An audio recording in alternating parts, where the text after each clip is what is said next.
안녕하십니까. 이어서 경남 소식입니다.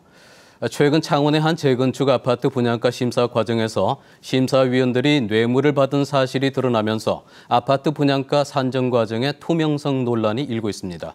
아파트 분양가 어떻게 책정되는지 오종우 기자가 취재했습니다. 최근 아파트 분양가 심사 과정에서 심사위원들에게 뇌물이 오간 창원의 한 재건축 아파트 단지. 아파트 분양가 산정 과정에 로비는 가능할까? 창원시의 아파트 분양가 심사위원회는 교수와 공무원 등 모두 11명으로 구성됐습니다. 심사위원장을 뺀 위원 10명이 예상 분양가를 써내고 최고가와 최저가를 뺀 남은 8명의 평균으로 분양가가 결정됩니다. 위원별로 이제 분양 가격을 제시를 하는 방식입니다. 그중에서 이제 위원장이 최고가, 최저가를 제외한 그 평균 가격을 제시를 하는 거지. 철저한 비용과 원가 분석으로 분양가가 산정되는 것이 아니라 위원들이 일방적으로 써낸 금액이 기준이 되는 겁니다. 문제는 이 같은 허술한 민간 아파트 분양가 심사조차도 지난 4월부터는 의무사항은 아닙니다.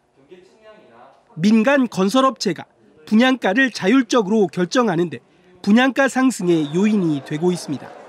가격은 거품이 더 심해지고 천정부지로 올라갈 수밖에 없는 상황입니다. 그렇다고 원가 공개를 하려면 원가 공개는 절대 하지 않습니다. 영업 비밀이라고 해서.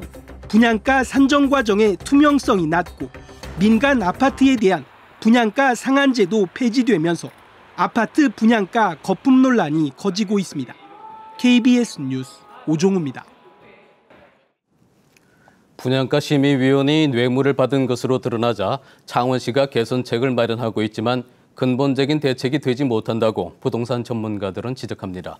계속해서 박상현 기자입니다. 창원시가 추진하는 분양가 심의위 개선 방향은 기밀성 유지입니다. 위원이 고정되면 로비에 취약할 수밖에 없는 만큼 인력 풀 제도를 도입해 누가 심의를 할지 알 수 없게 하겠다는 겁니다. 30명 정도 이제 더 심의위원 위촉을 갖다 숫자를 늘리고 당일 심의할 적에 심의위원들한테 개별적으로 통보를 해가지고 그날 모여가지고 심의를 갖다 심도 있게 하루 종일 한다든가 해가지고. 하지만 이렇게 되면 심의가 부실해질 수 있습니다. 자료만 수백 쪽에 이르는데 아무리 전문가라고 하더라도 검토할 시간이 부족하기 때문입니다. 전부 계산 문제고 가격 자체를 산정하기 때문에 심사위원들이 며칠 동안 꼼꼼히 챙겨보고 문제점을 짚고 대안을 제출할 시간을 줘야 되는데 게다가 분양가 결정 방식도 전면적으로 바꿔야 한다는 지적입니다. 위원 개인의 주관적 평가에 의한 결정이 아니라 위원회가 비용을 철저히 검증해 원가의 적정 이윤을 보장해주는 수준에서 분양가를 결정해야 한다는 겁니다. 하나하나 항목별로 이 가격을 이게 적용하는 게 맞는지, 그러면 구청에서 이게 검토가 맞다 아니면 틀렸으니까 조정해라 이렇게 해가지고 최종 가격 조정을 해주는 거지.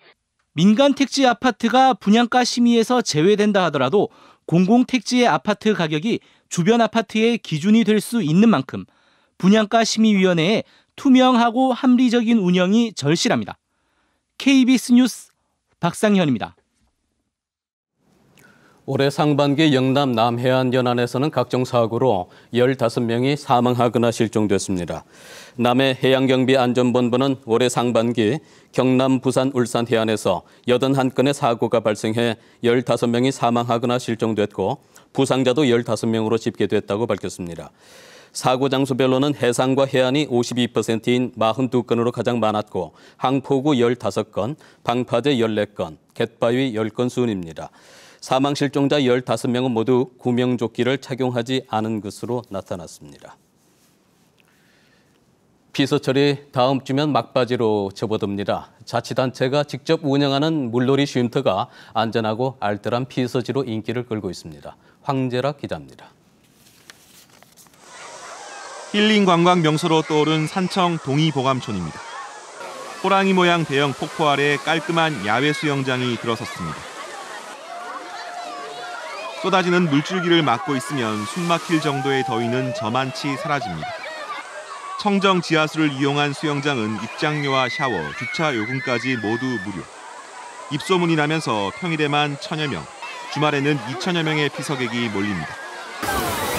애들 놀기가 너무 편하고요. 어른들도 또 옆에서 같이 쉴 수가 있고 경치도 좋아서 어제도 왔었는데 오늘 또 오게 됐어요. 가족 단위 관광객이 몰리면서 산청구는 수영장 운영 기간을 연장하는 방안도 검토하고 있습니다. 불편함이 없도록 편히 쉬고 가실 수 있게끔 하는데 이곳 수영장은 주로 수질 관리와 주차 안내 그 부분만 중점을 두고 있습니다. 함안군 야외공원에 새로 들어선 작은 물놀이터. 물장구를 치고 물 미끄럼틀을 타는 아이들은 물놀이 재미에 흠뻑 빠졌습니다. 함안군이 무료로 운영하는 이 시설은 철저한 수질 관리는 기본. 안전요원까지 곳곳에 배치돼 물놀이 안전사고 걱정도 없습니다.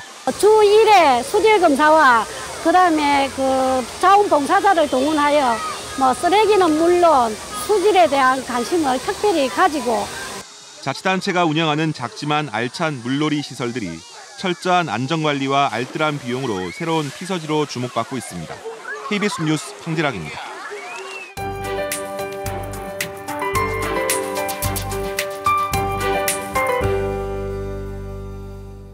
오늘은 가을을 알리는 절기 입추입니다.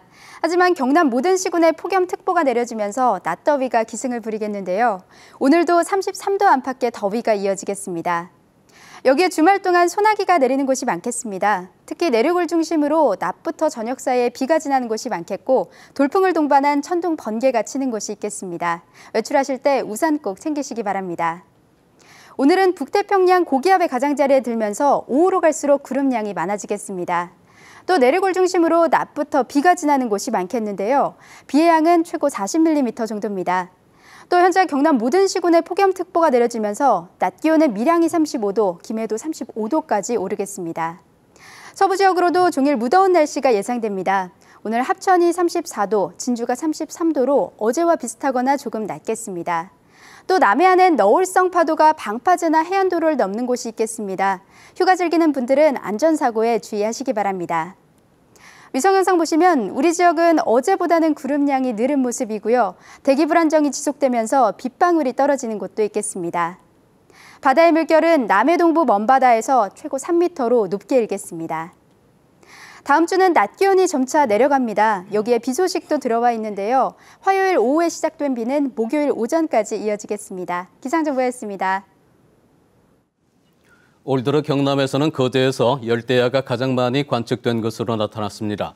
창원기상대는 지난달부터 어제까지 경남에서는 거제에서 열대야가 10일 관측돼 가장 많았다고 밝혔습니다. 다음으로 합천과 밀양, 남해, 통영이 각 4일로 뒤를 이었고 진주는 3일, 창원이 2일이었습니다.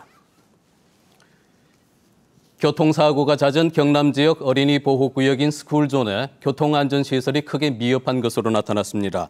국민안전처가 올해 지정한 교통사고 다발 어린이 보호구역 43곳을 점검한 결과 443건의 시설 개선이 필요하다고 밝혔습니다. 경남에는 통영 중림초등학교와 밀양초등학교, 창원 동부초등학교, 창원 명도초등학교 등 4곳이 포함됐습니다. 창원시가 프로야구 NC다이노스가 홈구장으로 사용하는 마산구장에 마산 종합운동장에 있는 천연잔디를 옮겨 심기로 했습니다. 창원시는 내년부터 전국 다른 야구장이 모두 천연잔디로 바뀔 예정이라며 선수 부상을 방지하고 경기력 향상을 위해 마산 야구장도 천연잔디 시공이 필요하다고 설명했습니다. 창원시는 내년부터 천연잔디에서 경기를 할 수 있도록 시즌을 마치는 대로 공사에 들어갈 계획입니다. 역대 최대 규모의 2015 추계 한국고등학교 축구연맹전이 오는 19일까지 합천에서 열립니다. 어제 개막한 이번 대회는 사상 최다인 전국 79개 팀이 출전해 조별 리그를 거친 뒤 40강부터 토너먼트를 벌입니다. 경남에서는 김해생명고와 마산공고 등 8개 팀이 출전해 홈에서 열리는 전국 대회에서 전국의 강호들과 자웅을 겨룹니다. KBS 뉴스를 전해드렸습니다.